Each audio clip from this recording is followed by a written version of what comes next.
Hello everyone, it's your boy Alexander aka The Revo. Most of you might be wondering what this video is all about. Well, I bet 99% of the viewers that clicked this video must have clicked it because of the caption, and yeah, I will also be explaining that. The main purpose of this video is to talk about the tournament. Which tournament? Yeah, the Royal Rumble one. So the question is, what on earth is Royal Rumble and how did I come up with such a name? Well, I'll start by telling you guys that the name Royal Rumble came out of nowhere. It was just out of mere imagination. What do I mean? I just kind of imagine a lot of players coming together and clashing, creating some kind of rumble. And as for the royal part, I have no idea how I came up with that. So, what is Royal Rumble? Royal Rumble is a tournament organized for groups from across each server of SGDZ. Each group consists of 10 players, which means to register your group you must submit the nicknames and usernames of 10 players. What makes this tournament unique is the availability on both platforms, PC and mobile, meaning if you are a mobile group, you don't have to worry about not being able to participate. For the first time in the history of SGDZ, a tournament is organized, giving equal rights to both mobiles and PC. The tournament is sponsored by Finger Games, and for the first time, a solid prize of 1 million gold will be awarded to the winners and the runner-ups of the tournament.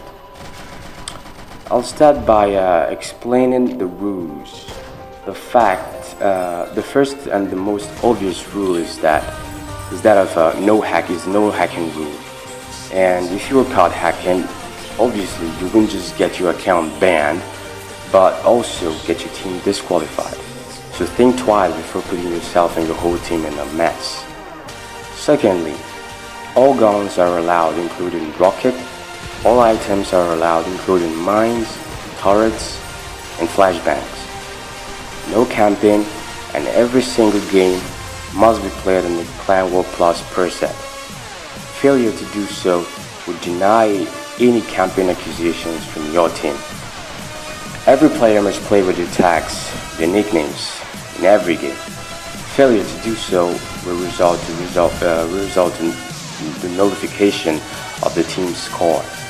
Meaning, if you don't play with your tag or your real nickname, if your team is winning 3-2, the score is gonna be 2-0 for the other team.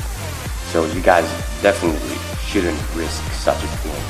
It's a rule and it should be abided with. Make sure you play with your nickname so that the admins of the tournament will be able to tell who played, and also, not just that, you will also be able to control the usernames. And before and after every game, the usernames of the players that will play will be collected to ensure that they play from their accounts. Yeah, we need to check it. You need to verify that you play from your account and that it's easy you play it and not someone else playing from your account. Every game consists of 5 matches. That is, it's gonna be best of 5. The winner is gonna be winning by 3-0 or whatever it happens. It's gonna be if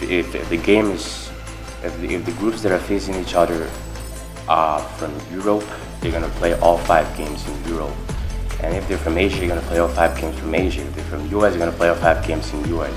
But if it's if maybe a team is from Asia and the other team is from Europe, or a team is from US and the other team is from Asia, you have to play 2 Asia and 2 Europe, or 2 Europe and 2 Asia, or 2 US, and anyhow it comes. But make sure the tiebreaker is from another server altogether. That is the best of 5. So moving along, yeah, if you happen to play a game and you don't use your real nickname, the game won't be counted, and it's gonna lead to the disqualification. The points, the score is gonna be cancelled, so the count is actually not gonna be valid again.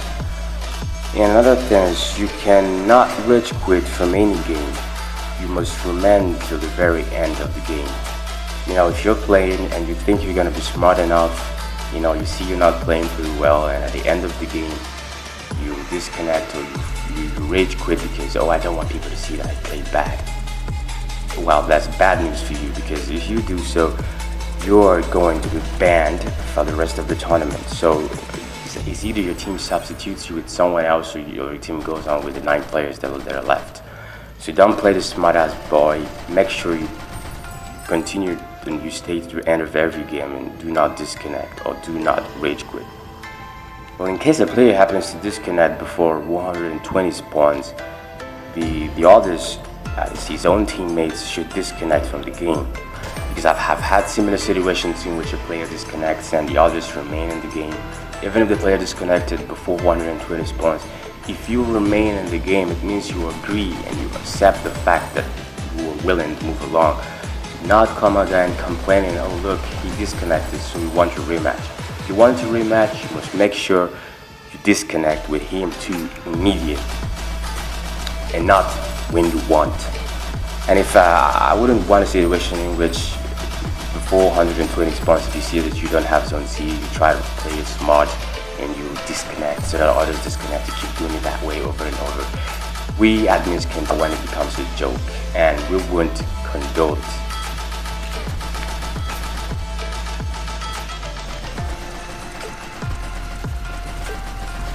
So make sure you play well, and make sure you don't disconnect on purpose just to, gain zone C and win, because we won't allow such a thing to happen. So if a player disconnects before 120 spawns, the other team should disconnect. Failure to do so means you agree to continue. Invasion map is actually banned. Same goes to devastation map. These 2 maps are banned from the tournament because of, invasion is pretty much a camping spot. Same goes with devastation. If you have blue side, it's pretty hard for you to get C, some stuff like that. So we admins came up with the decision to, ban those maps. But if both teams agree to play on those maps, well, who are we to say no? You can play, but you just cannot come up to us sometime and just say, hey, listen, they camped. We wouldn't be listening to your complaints, and it's all in your head because we gave you an opportunity to, avoid playing those maps. So it's all at your own risk. And yeah. So for more information, make sure you like and follow our Facebook page at Royal Rumble SGDZ. I will actually be leaving the link of the Facebook page in the description, so you can go there and like our page and follow us to get daily insights on how the tournament is going. So as for the gold prizes, the gold will be awarded to the top 3 from the PC platform and the top 2 from the mobile platform. So you might be asking, why top 2 from the mobile platform? Well, it's actually due to the fact that we have lesser mobiles, and in order to make it fair, we decided to make it top 2 from mobiles and top 3 from PC, because there are very few mobile players and mobile groups, so we cannot just make it top 3. This is just gonna be pretty much unfair for the PC players. And so remember, to get more information about the gold prizes, check out our page. The link is in the description. And also, don't forget to join the official Facebook group of the whole Shotgun Dead Zone world to avoid missing out news and future Shotgun events. It's actually, the Facebook group is called Official Shotgun Community. So the link is also going to be in the description. You can be able to join the group and see what other players from the Shotgun world do, and hear and see what's actually going on. So, and back to the main question that brought you all to this video. Is Shotgun Dead Zone World Cup bigger than Royal Rumble? The answer is yes. Yeah, that's the answer. Well, it's pretty much certain anyways that World Cup is bigger. Let's start by having a brief history of Shotgun Dead Zone World Cup. It was first introduced by Alban Abdullah in 2015, and it consisted of obviously countries across the whole Sharingan Dead Zone world. Back in 2015, it wasn't actually that popular, and also because it wasn't sponsored by Mad Finger Games, and there was no gold prize then in 2015. But later on, in 2016, it became sponsored by Mad Finger Games. The gold prizes were insane, and it yielded nearly 50 teams and 25 plus countries, with also a record of 600 plus players in the whole of Sharingan Dead Zone. So that's a big cheers and a big achievement to Alban for handling it pretty well.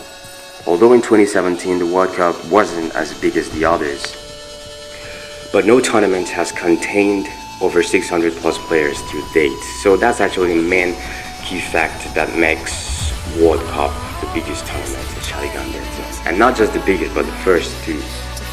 So when I captioned Royal Rumble as the biggest tournament in some of my posts on Facebook, which actually got some people triggered, it was just all to gain attention, and that's how it actually works, guys. That's how it works in life. You know, in order to exhibit, in order to be the best-selling brand, you have to exhibit superiority. That's just what Apple did to Android. We all know Android is better. Come on, whoever thinks that Apple is better than Android is just dreaming. So, but hey, I wouldn't just let World Cup get all the credits, would I? Nope.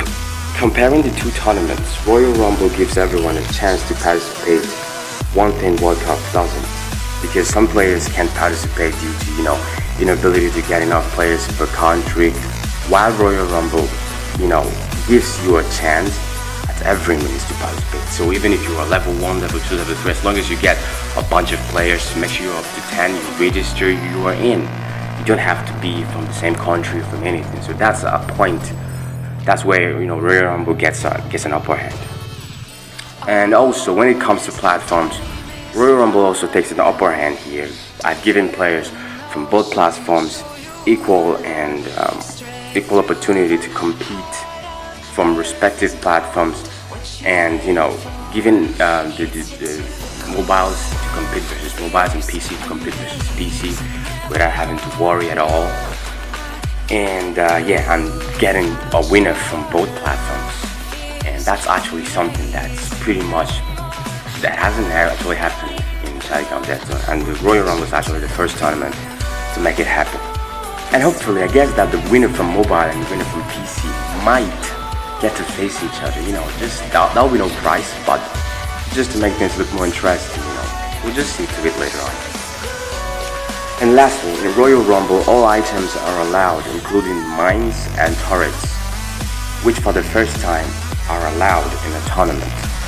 I don't know if in World Cup, I don't think mines and turrets or any other we're allowed in the World Cup. I guess rockets we're allowed, but I don't know about mines and turrets. But there are some players that actually used mines and used turrets and basically gameplay. So hey, they're all part of the game. So instead of us keep banning these stocks, mines, turrets, rockets, it's time for us to give it all a chance, okay? And Royal Rumble actually gives everyone and gives every item also a chance to be in the tournament. And let's not distract you from the fact that boosters are not allowed in Royal Rumble at all. So do not think of using boosters at all. So to end the video, I'll say in order to wear the title of the biggest tournament in Sharingan Dead Zone, you must be ready and able to gather and surpass the record of 600 plus players. And if there is a tournament that can do that, it's either Royal Rumble or Clan Cup. That's for now, guys. That's it for now, guys. Hope you enjoyed the video, and leave a thumbs up, subscribe, and share to your friends. Cheers.